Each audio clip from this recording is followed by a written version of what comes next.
nós vamos estar falando sobre a onisciência de Deus. A nossa exposição está avançando, meus irmãos. E a cada uma delas, a cada uma dessas exposições, nós aprendemos um pouco mais sobre o nosso Deus. Nós conhecemos um pouco mais o Deus que nós servimos. Isso é tão importante porque tudo o que nós cremos, tudo que vem depois, é dependente dessa fé no Criador. Se nós não tivermos uma base cristã, um fundamento sólido, tudo aquilo que nós pensarmos depois sobre a fé cristã terá uma fragilidade. Porque tudo na vida repousa sobre a forma como nós cremos em Deus. A maneira como você crê em Deus é a maneira como você vive a sua vida cristã. Olha a importância disso. Se a nossa crença em Deus for deficiente, tudo que nós pensarmos sobre a vida cristã vai sofrer de alguma deficiência também. Mas quanto mais esse Deus Todo-Poderoso faz parte da nossa vida, mais paz, mais conforto, mais alegria, mais segurança nós teremos na nossa vida. Vamos falar do Deus onisciente? Nós já falamos do onipresente, agora vamos falar do onisciente, já falamos do Deus eterno. Vamos falar agora sobre essa ideia do conhecimento de Deus de forma plena, completa e soberana. E olha que eu não vou entrar hoje na presciência, porque não dá tempo, acreditem, não dá tempo. Salmo 139. Senhor, tu me sondas e me conheces, sabes quando me sento e quando me levanto, de longe conheces os meus pensamentos, observas o meu andar e o meu deitar, e conhece todos os meus caminhos. A palavra ainda nem chegou à minha língua, e tu conheces, e tu, Senhor, já as conheces toda. Tu me cercas por todos os lados e põe a tua mão sobre mim. Tal conhecimento é maravilhoso demais para mim, é tão elevado que não posso atingir. Olha o 4.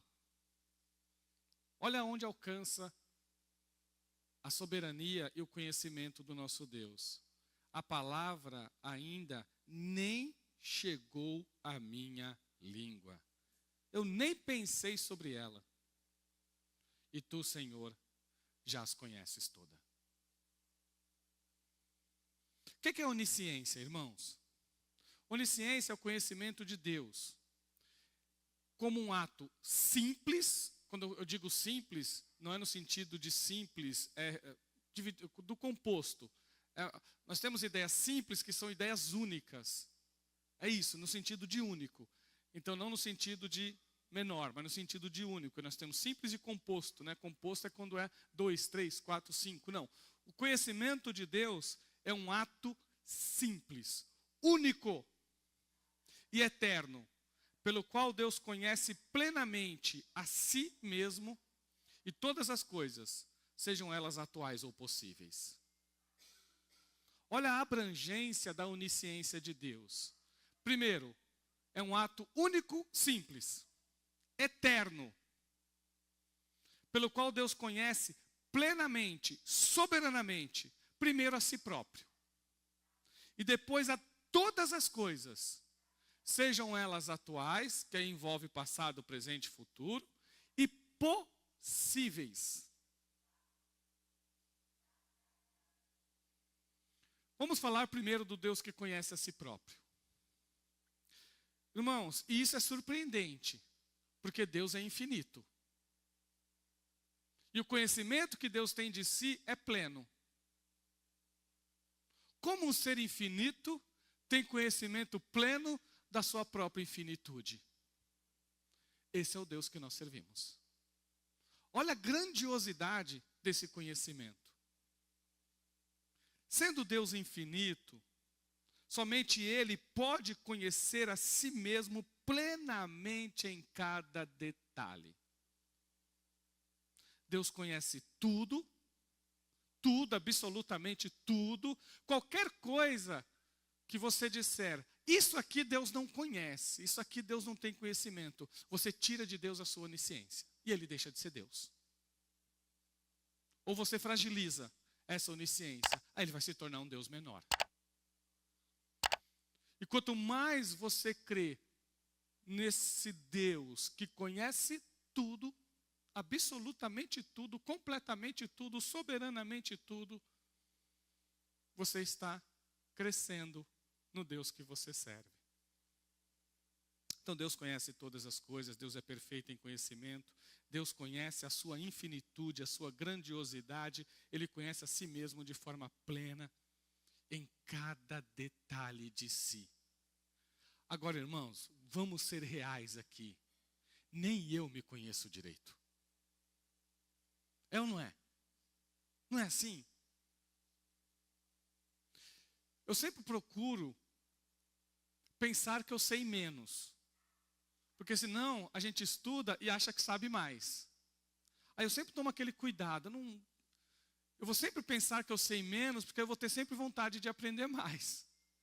Porque o dia que eu achar que eu sei mais, eu não escuto nem o outro mais. Nem a outra pessoa eu vou escutar, porque eu já sei mais que ele. Isso é uma tentação para quem estuda, para quem pesquisa. Porque senão nós deixamos de ouvir as outras pessoas. Olha como que é o ser humano. E olha que nem tudo, nós não sabemos tudo, o nosso conhecimento é limitado, o nosso conhecimento é falho, o nosso conhecimento muitas vezes tem lacunas, é incompleto. E às vezes nós achamos que sabemos demais. Esse é o ser humano, porque ele não se conhece plenamente. Tem pessoas que não conhecem os seus próprios defeitos. Outros não conhecem as suas próprias qualidades. Nós não conhecemos nem a nós plenamente, muito menos ao outro. O outro nós aí conhecemos menos ainda. Quer uma dica de sabedoria? Conheça os outros somente pelaquilo que você vê e você ouve. Nunca faça pré-julgamentos dos outros. Se você conseguir se libertar disso, é uma bênção para a tua vida. Bênção de verdade. Livre-se de pré-julgamentos. Ouça primeiro, conheça primeiro, converse primeiro, e por aquilo que você ouve, por aquilo que você vê, aí você dá o seu parecer. Mas às vezes nós queremos conhecer até o pensamento do outro, quando nós não conhecemos direito nem o nosso. Então, irmãos, Deus é o único que sabe plenamente quem é. E não só a Ele próprio, mas a nós também. Deus nos conhece tanto, que mesmo que as palavras cheguem a nós, você nem pensou na palavra ainda e Deus já sabe. Você nem sonhou que você ia falar e Deus já sabe. Olha o que diz 1 Coríntios 2, 10, 11, que trata exatamente dessa questão do conhecimento de Deus. Deus, porém, revelou isso a nós por meio do Espírito. Porque o Espírito sonda todas as coisas, até mesmo as profundezas de Deus. Pois quem conhece as coisas do ser humano, a não ser o próprio espírito humano que nele está? Assim ninguém conhece as coisas de Deus, a não ser o Espírito de Deus. Somente Deus. A Trindade. Aqui está falando da Trindade. Entrou a Trindade aqui. A Trindade, sim, tem conhecimento pleno. Pleno. De tudo aquilo que é. De tudo aquilo que... De toda a sua essência. De todas as suas ações. De todos os seus atos. Então, Deus tem pleno... Deus é infinito e tem conhecimento de si e da sua infinitude. E da sua grandiosidade. E é tudo independente, tá? Nós já falamos disso. tudo independente. Deus não é contingente com nada, absolutamente nada. Não existe contingência no nosso Deus. Às vezes nós achamos que Deus fica reagindo às coisas. Não, Deus não reage a nada, Deus age. Ele é o Senhor. Nós reagimos, Deus não. Deus não é reativo, meus irmãos. Deus, ele simplesmente decreta. Nós vamos falar disso depois. Deus simplesmente decreta, porque Deus é Ele e não nós. O conhecimento das coisas atuais, sejam presentes ou sejam futuras. Deus conhece tudo o que existe e tudo o que acontece na criação. Tudo, completamente, absolutamente, soberanamente, conhece tudo. Todas as coisas estão expostas aos seus olhos. Hebreus 4,13 diz o seguinte: e não há criatura que não seja manifesta na sua presença. Pelo contrário, todas as coisas estão descobertas e expostas aos olhos daquele a quem temos de prestar contas. Tudo que é atual, tudo que está escondido, tudo que está oculto, Deus conhece. Não há para Ele nada que possa estar oculto. Deus conhece as palavras, Deus conhece as intenções, Deus conhece as segundas intenções, Deus conhece as terceiras intenções, Deus conhece as más intenções, Deus conhece as falsidades, Deus conhece as hipocrisias, Deus conhece tudo. Ninguém esconde nada de Deus. E isso, para quem é fiel, é segurança. Agora, para quem é infiel, é temor. Para quem é fiel, isso traz segurança. Para os infiéis, há avisos. Nada, nenhuma criatura, seja ela qual for, está encoberta diante de Deus. Irmãos, se nós perguntássemos hoje para Deus, quantos grãos de areia teria nas praias de todo o litoral de São Paulo, Deus não ia contar. Vocês entenderam? Deus não ia contar, Ele simplesmente ia dizer. Vocês entenderam? Deus, quantos grãos de areia tem em todas as praias do mundo? Deus também não iria contar. Ele simplesmente iria dizer. Deus não faz conta. Deus simplesmente fala. É por isso que nós temos que ter plena consciência do Deus que nós servimos. Uma oração em pensamento é uma oração. Vocês entenderam? Orar em pensamento também é orar. Se é com Deus que você está se comunicando. Se é pensando em Deus que você está falando. Hoje eu fiquei muito feliz que eu fiz um monte de confusão de gente na escola com personagem bíblico. Depois eu pedi desculpa na aula, depois eu falei, tá vendo? Olha a minha cabeça está cheia de Bíblia. Os alunos, legal, professor, são uma escola cristã, né? Aí fica fácil falar essas coisas. Mas hoje eu cometi uns 3, 4 gafes. De vez de falar o personagem histórico, eu falei o personagem bíblico. Mas eu fiquei feliz com isso. Deu para corrigir? Claro, foi possível corrigir. Mas eu fiquei muito feliz de estar com a mente cheia de personagens bíblicos na cabeça. Porque evita a gente pensar bobagem, não é? Quem pensa na Bíblia não pensa bobagem, meus irmãos. Quem pensa nas coisas de Deus, pensa em coisas elevadas. Pensa em coisas grandiosas. E o futuro? essa parte aqui, hoje, é só o comecinho. Eu só vou arranhar o assunto, tá? Porque não dá tempo. Eu só vou arranhar. Então eu vou deixar o gostinho para vocês do que a gente vai falar depois. Então hoje eu só arranho. Mas é importante falar, se Deus ele é onisciente, a onisciência de Deus abrange a totalidade do futuro. Isso é onisciência. A totalidade do futuro.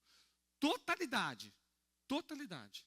Deus sabe quantas horas de vida tem uma mosca.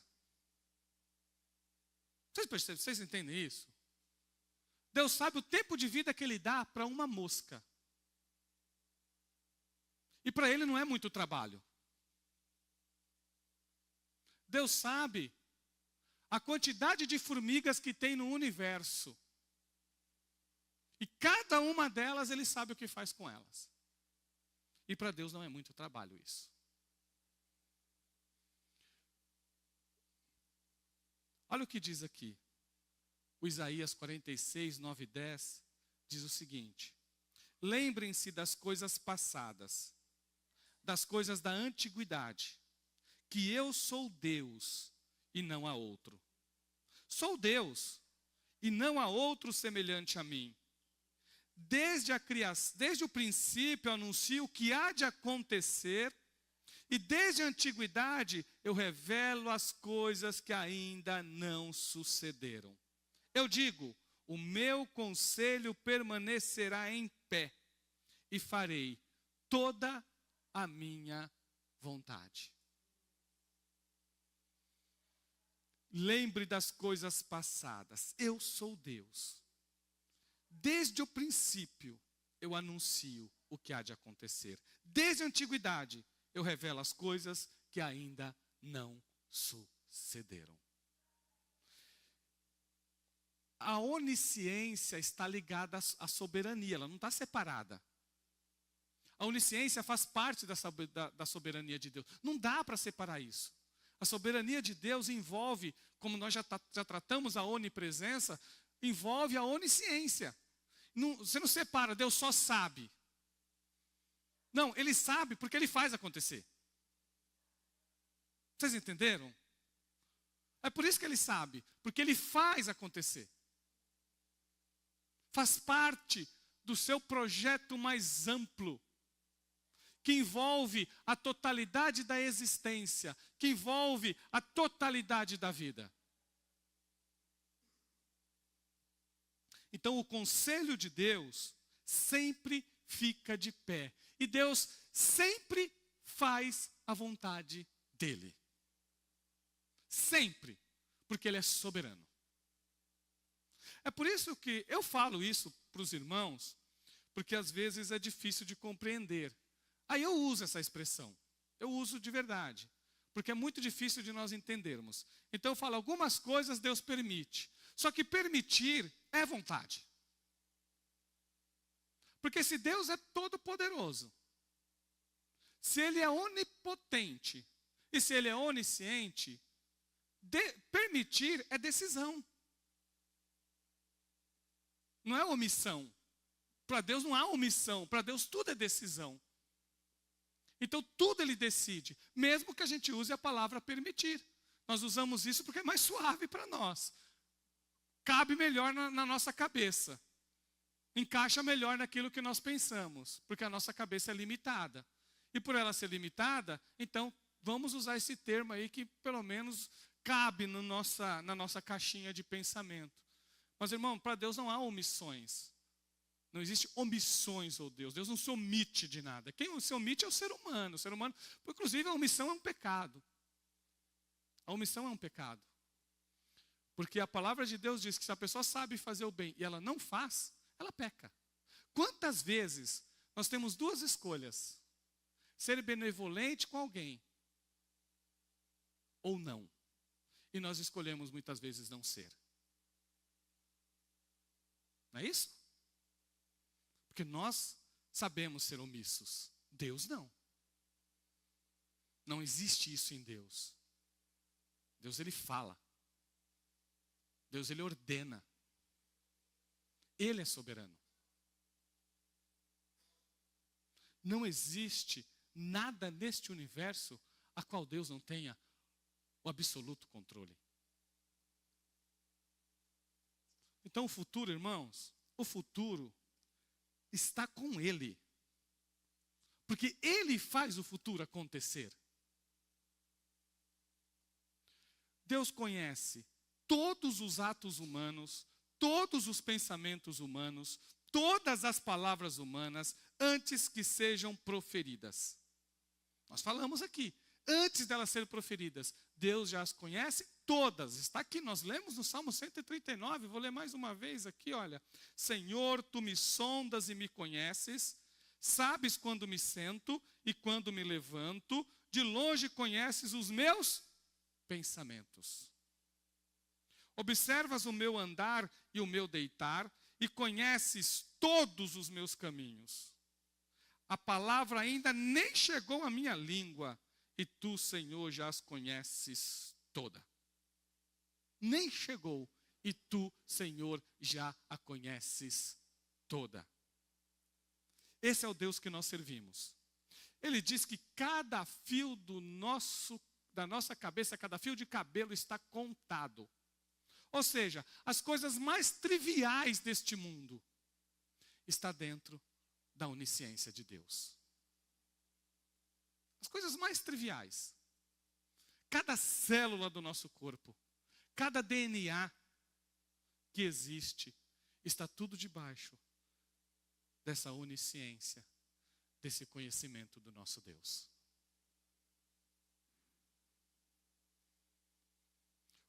Isaías, eu não coloquei esse versículo aqui, mas Isaías diz que Deus conhece todas as estrelas do universo. E Ele chama cada uma delas pelo nome. Pelo nome.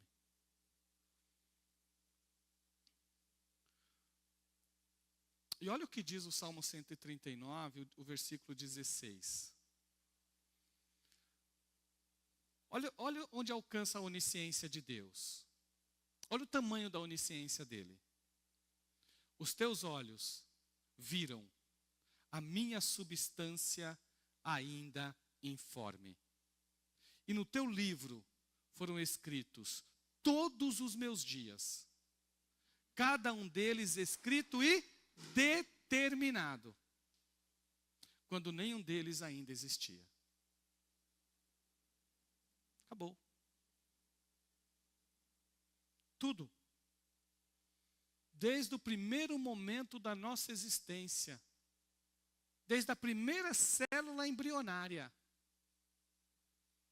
foi Deus que fez. Até o dia em que Ele quiser nos levar. Deus sabe a quantidade de anos que nós vamos ter. Deus sabe a quantidade de dias que nós vamos ter. Deus sabe a quantidade de horas que nós vamos ter. Deus sabe a quantidade de segundos que nós vamos ter. Deus sabe a quantidade de milésimos de segundo que nós vamos ter. É a mesma coisa. Tudo. E Deus, nem nada disso Deus faz conta. Porque todo esse conhecimento de Deus é Deus. É Ele. Deus não está cansado em fazer isso. Deus não se cansa disso. Deus não fica cansado. Deus não fica exausto.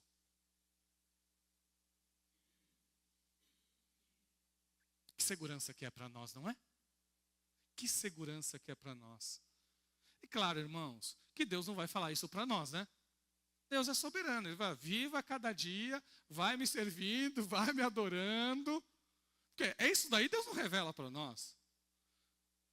Revelou lá para Ezequias, vou te dar mais 15 anos. Mas não é uma coisa que Deus fica fazendo para todo mundo, não. Porque não tem o menor sentido fazer isso.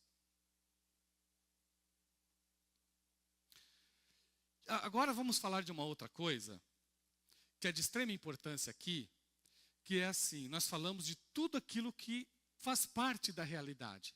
Só que a onisciência de Deus não envolve só as coisas atuais, sejam elas passadas, presentes e futuros.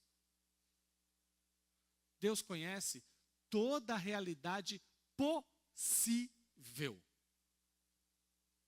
todas as infinitas possibilidades de criação de um mundo, Deus conhece todas. Deus conhece todas as espécies de borboletas que existem.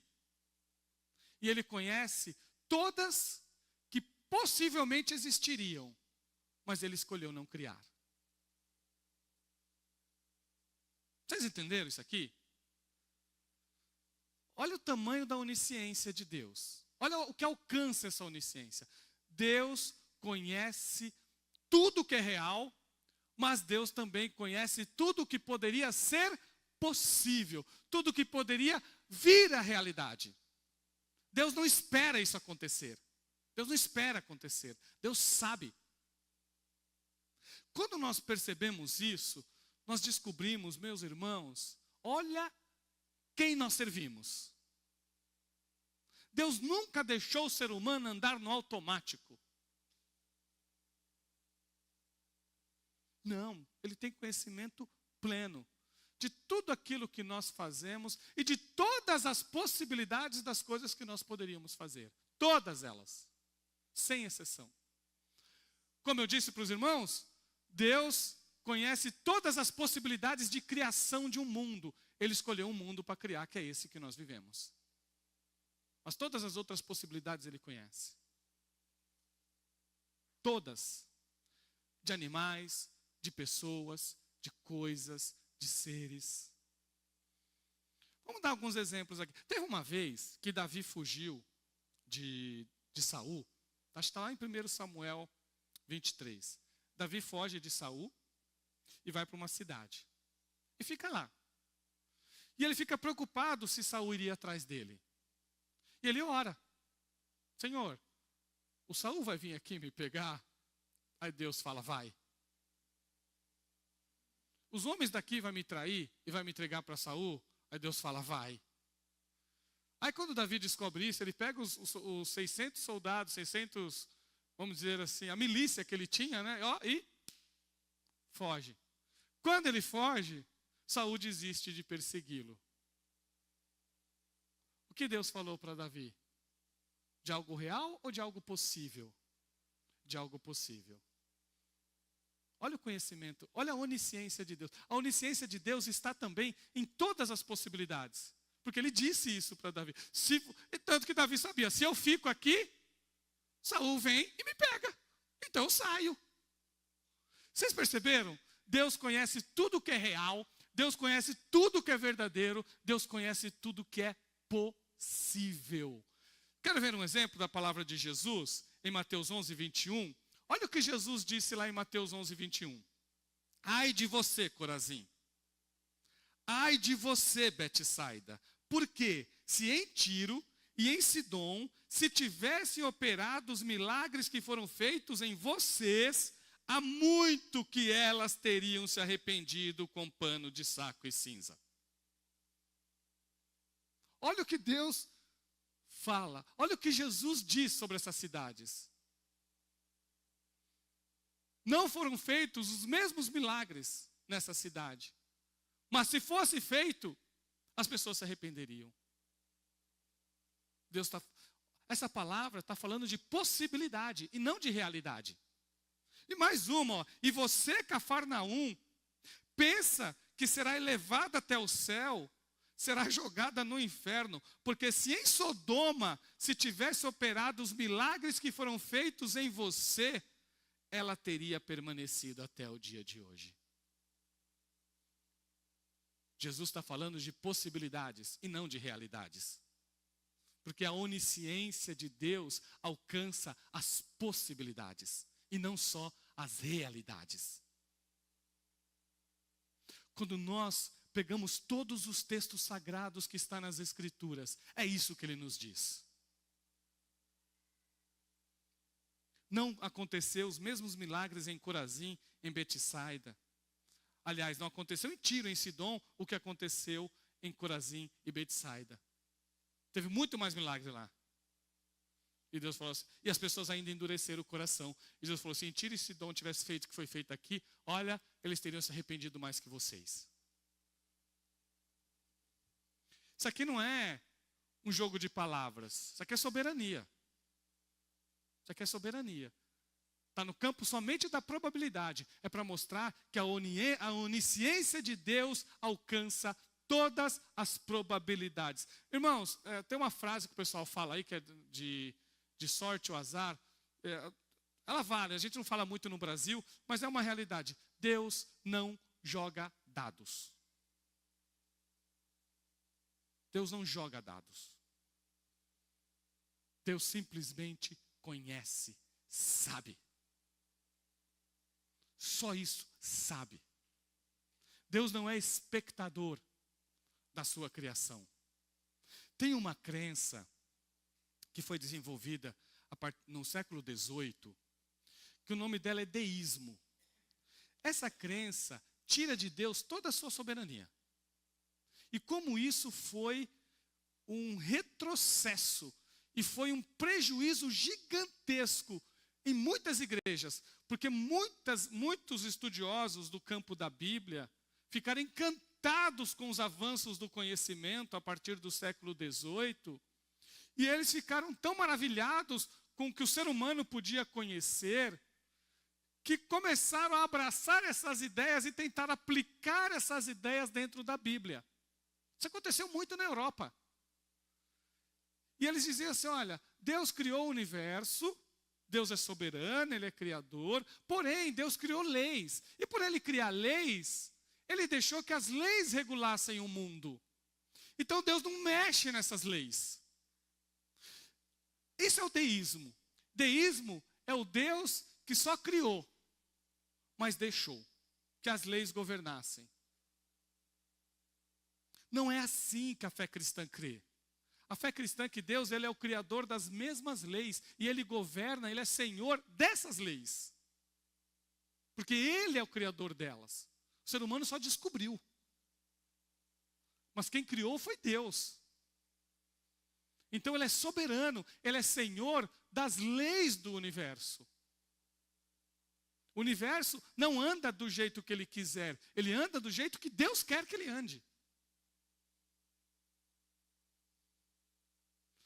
Irmãos, tudo, seja real ou possível, está dentro do conhecimento de Deus. Não tem como ser diferente. Às vezes, é que não dá, irmãos, é uma enxurrada de texto sagrado que fala isso.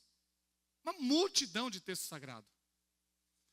E quando você acumula isso, você não consegue chegar a outra conclusão. A natureza do conhecimento de Deus é um ato simples. Deus não é como um supercomputador que precisa processar os dados para lembrar de algo. Ele está sempre plenamente ciente de tudo, simultaneamente. Tudo ao mesmo tempo. Você já imaginou pensar num Deus que fica esperando as coisas acontecerem para depois Ele reagir? Isso mostra que o conhecimento não é completo. Isso não é o Deus que nós servimos. É eterno. O conhecimento de Deus nunca muda nem aumenta. Ele nunca aprende nem esquece nada. Deus não sofre de amnésia, meus irmãos. Deus não esquece nada. Se eu perguntasse hoje para Deus, quantas vezes eu cortei a minha unha, Deus não ia contar, Ele simplesmente ia dizer. Ele até saberia se teve alguma vez que eu deixei de cortar alguma unha. Ele iria dizer o dia, o ano, o mês, a hora, o minuto, o segundo, sem fazer conta. Esse é o Deus que nós servimos. Se você perguntar para Deus, quantas formigas você pisa quando você anda até o seu trabalho, Ele ia dizer para você. Deus, eu já pisei em alguma formiga? Ele iria dizer para você, mas eu nunca vi. Mas Ele fala, mas eu vi. Esse é o Deus que nós servimos. O Deus que tem pleno conhecimento das coisas mais triviais que existe nesse mundo. Mais trivial. A coisa menor que tem nesse mundo. Quantas moléculas de água tem no oceano? Deus diria para você. Deus diria. Sem fazer conta. Porque Ele é Deus.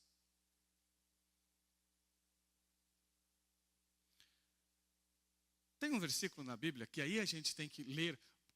Depois de tudo isso que eu falei para vocês, aí fica mais fácil agora. Porque de vez em quando nós encontramos um versículo ou outro que fala algo que não está igual tudo isso aqui. Não está igual a maioria dos textos. E aí nós temos que pegar esse texto e ou a gente fala que está tendo contradição na Bíblia, ou senão a gente diz, não, calma, precisamos entender isso dentro do plano maior. Olha o que Deus diz em Isaías. Eu mesmo, sou o que apago as suas transgressões por amor de mim. Dos pecados que você cometeu, não me lembro. E agora? Olha aí. Eu mesmo, sou o que apago as suas transgressões por amor de mim. Dos pecados que você cometeu, eu não me lembro. Se esse Deus sabe tudo, conhece tudo, então, soberanamente, Ele não esquece nada. Porém, quando nós nos arrependemos, esses pecados não são mais contados diante de Deus. Porque eles foram perdoados. Olha que coisa gloriosa, meus irmãos. O ato mais infame que nós cometemos ou pensamos, quando nós nos arrependemos, Deus não leva mais em consideração. É isso que Ele está dizendo aqui. Porque Ele perdoa. Isso aqui é texto de perdão, não é texto de amnésia. Isso aqui Deus está falando de perdão. Porque Deus Ele é conhecedor de tudo. Mas no seu pleno conhecimento, há também perdão. Há também reconciliação. Há também aproximação. Há busca, há desejo, há amor. Dentro desse conhecimento pleno de Deus, também está o amor que Ele tem por todo aquele que crê, que se entrega, que busca. Está lá. Como eu disse para os irmãos, e vou repetir mais uma vez, Deus não deve ser visto de forma, como pequenos, esse atributo fala isso, esse aqui, como se eles se chocassem um com o outro. Não, todos os atributos juntos, todas as qualidades de Deus são simultâneas. Todas as qualidades de Deus fazem dele Deus. São formas que nós temos para tentar entendê-lo. Uma não se contradiz com a outra. Não há contradição aí. Então, quando Deus diz que não se lembrará dos nossos pecados, significa que eles não influenciarão mais o modo como Ele se relaciona conosco. Que segurança, não é, meus irmãos? Que Deus maravilhoso. Ele decide isso. Ele que escolheu assim. Foi Ele que decidiu, não fui eu não, meus irmãos. Foi Ele que escolheu. Quando você se arrepende, eu não levo mais em consideração esse pecado, porque Deus sabe perdoar de verdade. Porque até para perdoar nós somos falhos. Olha, irmãos, eu estava ouvindo um artista, um ator que já tem mais de já deve ter 100 anos, eu mostrei até para a Karina. Ele pegando um trechinho de um sermão do Padre Antônio Vieira, que foi lá do século XVI. Ele tem uma coletânea, foi um grande pregador. Ele tem uma coletânea de sermões na época do Brasil Colônia. Olha quantos anos. E ele falou uma coisa que me chamou muita atenção quando ele fez uma reflexão sobre a vida dele. Porque ele disse assim, olha a fala dele no sermão. Isso faz a gente refletir. Ele disse assim, olha, quando eu penso no preço que foi pago pela minha vida, eu posso ficar soberbo. Ficar arrogante. Porque olha o valor que eu tenho. Jesus pagou esse preço. Então eu valho muita coisa. Não é isso? Olha o valor que eu tenho. Jesus morreu por mim. Cristo derramou o seu sangue pela minha vida. Olha o valor da minha vida. Ele falou que se ele pensar dessa forma, esse olhar e essa interpretação traz arrogância para ele. Mas depois ele falou assim, mas tem uma outra coisa.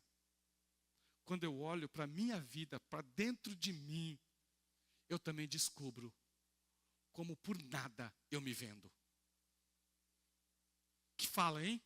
Quando eu olho para a minha vida, para os meus pecados, eu sei, cada coisa pequenininha, eu me entrego e eu esqueço de Deus. Irmãos, isso é para nos humilhar. Eu creio que Deus usou esse homem para falar uma coisa dessas. Porque Deus, ele é grandioso. O preço do nosso perdão foi muito alto. Mas, irmãos, como que a gente cai? Como que a gente se vende para o pecado mais esdrúxulo que esse mundo se apresenta? O mais esdrúxulo, a gente cai. Aí a gente descobre que o nosso valor não está em nós. Não é em nós, não é inerente a nós. Não está aqui, não é nossa, da nossa natureza esse valor. Nós valemos porque Deus nos criou. Nós valemos porque Ele decidiu nos amar. Nós valemos porque Ele que deu esse valor. O nosso valor depende dEle e não de nós. Isso tem que trazer para nós, irmãos, um outro olhar da vida.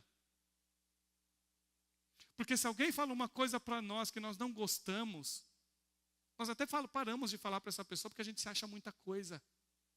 A gente se acha melhor que a outra pessoa. Mas quando nós olhamos para a nossa vida à luz do Evangelho, nós descobrimos que o nosso valor é tão pequeno e Cristo ainda assim morreu por nós. Que nós merecíamos juízo. Era isso que nós merecíamos, juízo.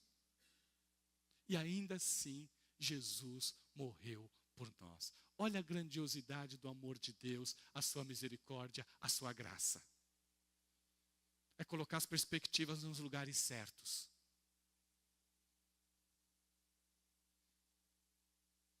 Nós somos coroa da criação, sim.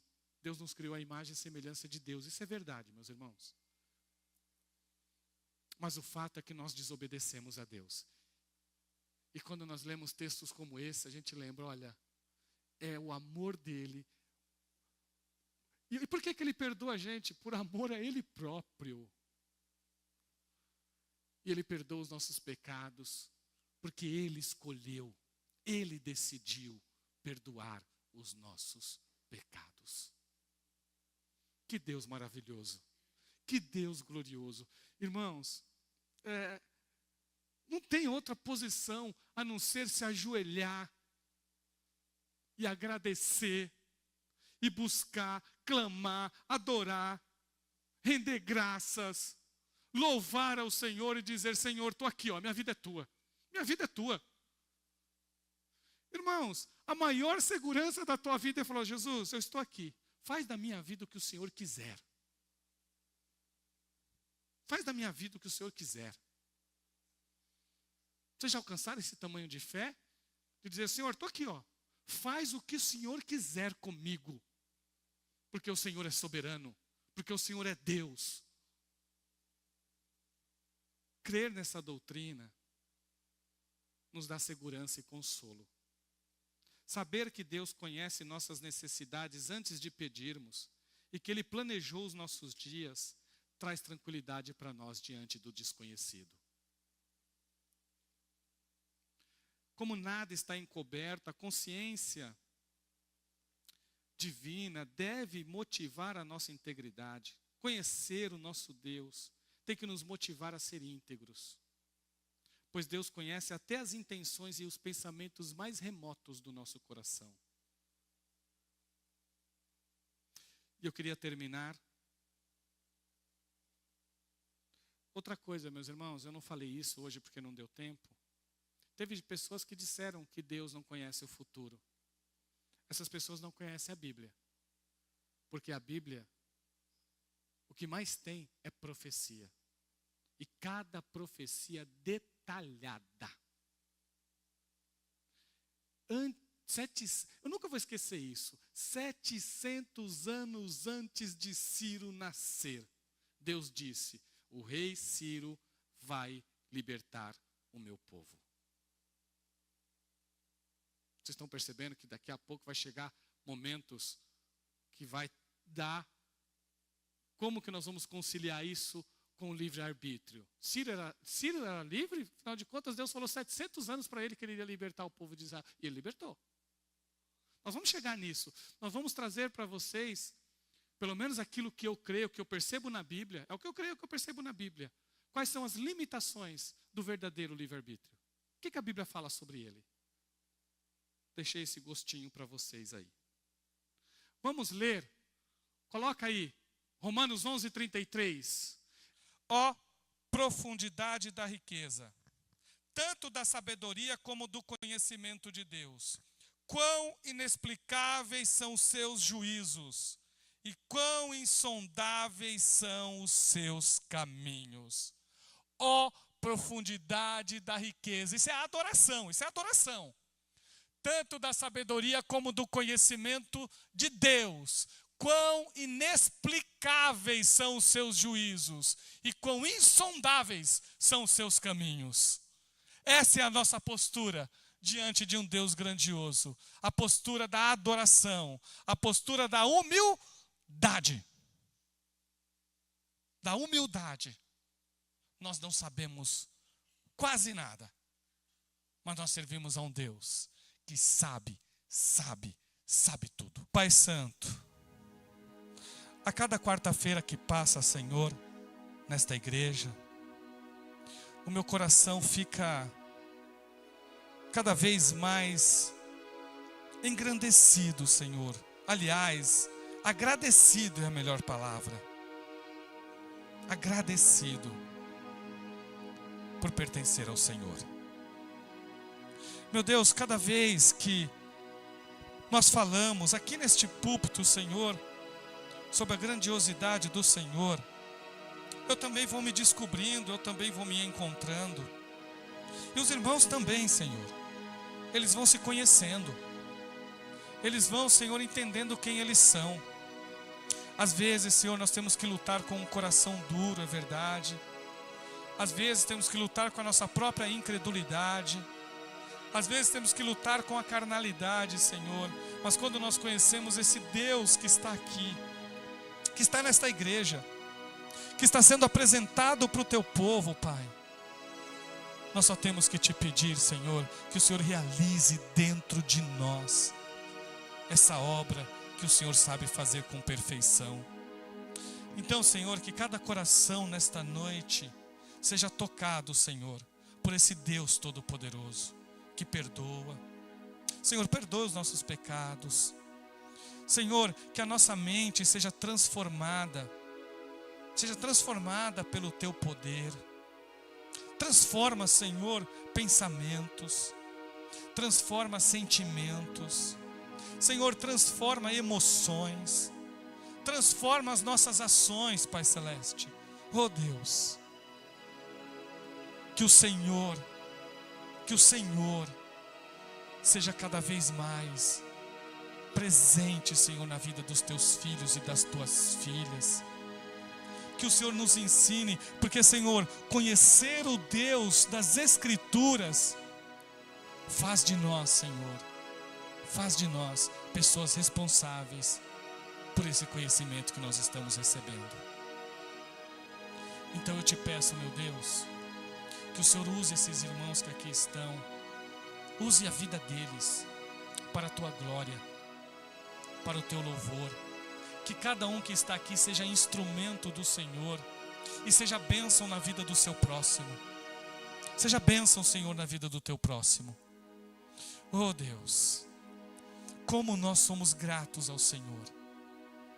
Senhor, o meu coração neste momento está extasiado, Senhor, admirado, Senhor, espantado diante da tua grandiosidade.